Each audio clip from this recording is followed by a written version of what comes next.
Caravengers, assemble for another video on Marvel Snap, and this time, for the first time on this channel, with facecam, so nice to meet you all.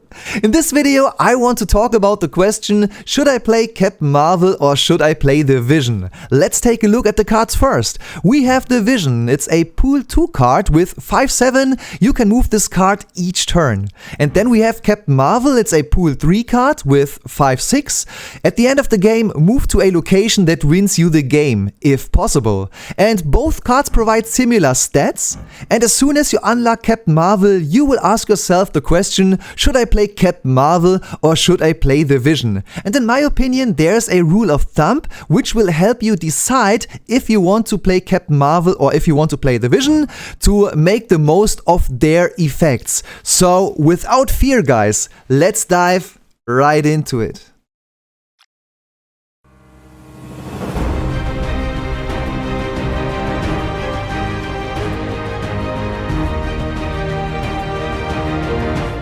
Alright, so as usual, I want to keep it short and simple, but there is one important thing you need to know before we talk about the cards, and that is, if you have any questions, constructive criticism or tips and tricks, leave them in the comment section down below, because I will read every comment and I will reply to every question you have. I absolutely love this community, it's amazing, and I think we can help each other out to become even better at this great game. And that's what we talk about now. So let's take a look at Vision.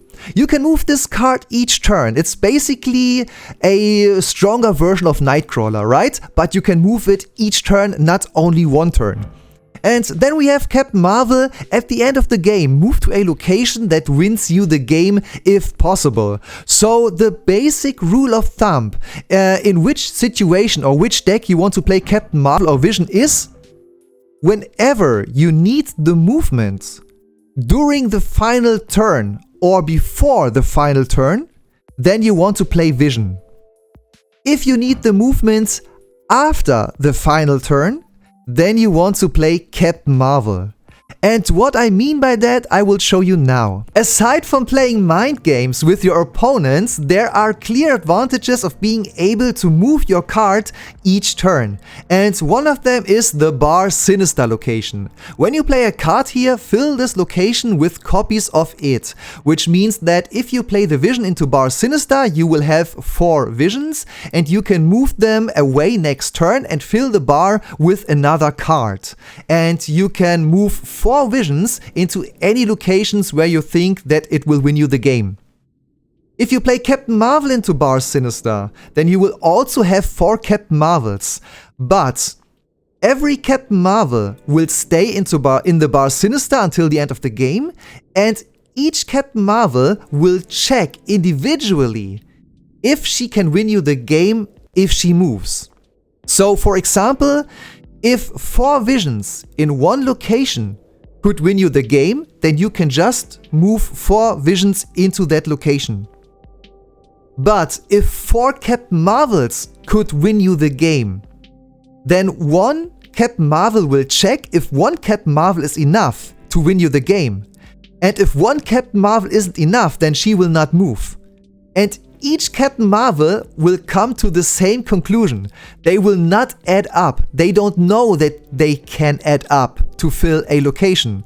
So this is a clear advantage for the Vision in the bar Sinister. So you can say that as a general rule, whenever you are forced to fill up a location completely with the Vision or Captain Marvel, usually Vision is the better choice because you can move him away in the next turn, so another card can take its place. So I've been in situations where I was forced to fill a location up with my Captain Marvel and then I couldn't play any other card into this location. For example, in the Gamma Lab where there spawned many Hulks and also there are inaccessible locations, then I had to play my Captain Marvel into one location and hope that she will fly into the inaccessible location at the end of the game, but I couldn't play any other card there. Whereas if I played Vision there on turn 5, I could have moved Vision into the inaccessible location by myself and then played another card at this location to fill it up,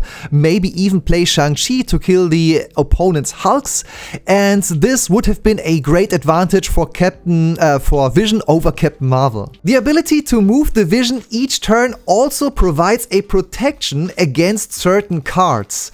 For example, if your opponent decides to play Professor X into the location where your Captain Marvel is, because they know Captain Marvel can only move at the end of the game, then she will be locked down. It means ongoing effect, lock down this location. Cards can't be added, removed, etc. So whenever Captain Marvel gets locked down in a location by Professor X, then she can't move at the end of the game. Whereas your Vision is hard to lock down because your opponent doesn't know to which location you will move the Vision. Another advantage is that if you buff the power of Captain Marvel or the Vision, for example by the card Shuri, on reveal double the power of the next card you play, or if you play them into Shuri's lab or even other means of increasing their power over 9, then they become susceptible to cards like Shang-Chi. So Captain Marvel, if she has a power of 9 or more, she is susceptible to Shang-Chi because your opponent always knows where your Captain Marvel is until the end of the game. So they can just play Shang-Chi to destroy her.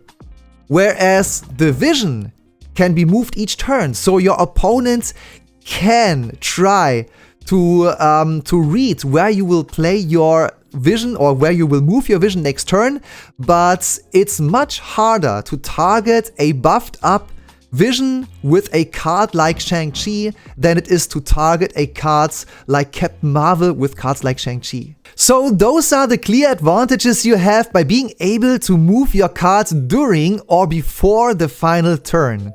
But there are some clear scenarios and advantages Captain Marvel will provide you by being able to move after the final turn, and what those scenarios are, I will show you now. So the first big advantage of Captain Marvel by being able to move at the end of the game is that she offsets the random factor. What I mean by that is there are cards and scenarios in which you just can't read what the outcome of the game will be. And Captain Marvel will correct whatever went wrong. So for example, there are cards like Hela. And in Hela discard decks, you will often see Captain Marvel for this reason. Hela reads, on reveal, play all cards you discarded from your hand to random locations. And this means that you as the player of Hela can't possibly know where the cards you discarded earlier will spawn.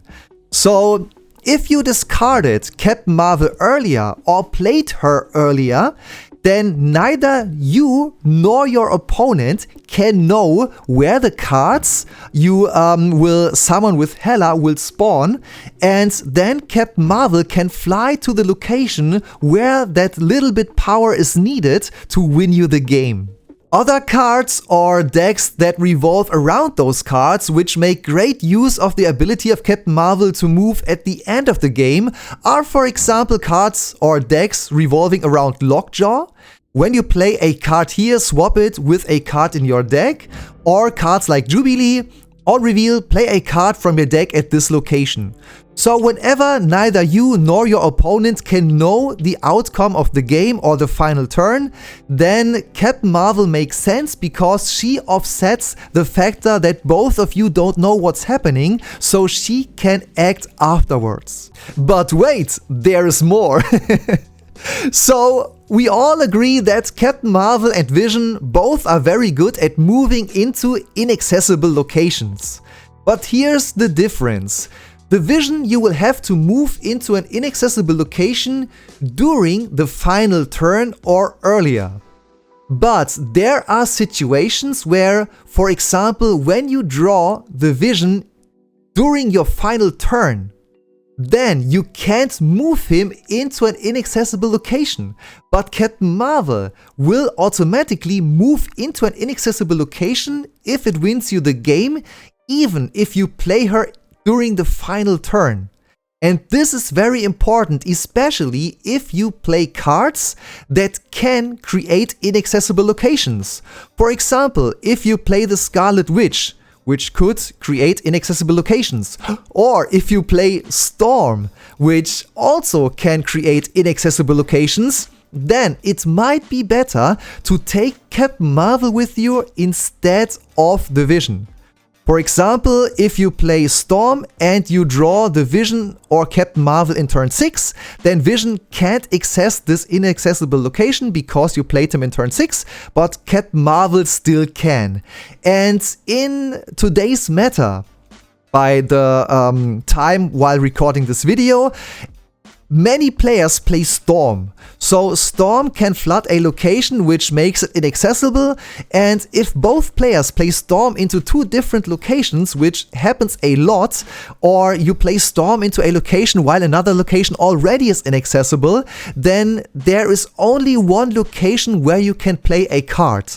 And if for whatever reason you can play Captain Marvel or the Vision only during the final turn, then your Vision will stay in the location where you played him because he can't move at the end of the game, but Captain Marvel still can. So instead of playing the Vision in turn 5 and moving him during turn 6 or moving him during your final turn, you can play Captain Marvel as a surprise during the final turn and even play another 1-drop together with her in that final turn to surprise your opponent, and then she will move into a location that will win you the game. And this can actually create more cubes, generate more cubes for you than the Vision can, because usually your opponent will see the Vision coming because you played him a turn earlier before the final turn, but they can't see Captain Marvel coming if you play her and maybe another 1 or 2 drop depending on which turn it is. So they can't see her coming and she can move into the location that will win you the game. And I've generated a lot of cubes doing that. Alright guys, that's my take on the question, should I play the Vision or should I play Captain Marvel? So never forget the rule of thumb, which is if you need the movement during or before the final turn, then you might want to play the Vision. And if you need the movement after the final turn, then you might want to play Captain Marvel. I hope I could help you a little bit with your decision making. If you have any questions, tips or tricks, or even constructive criticism, leave it in the comment section down below, because I will read every comment and I will reply to every question you have. That's it from me guys, so let's keep on climbing without fear.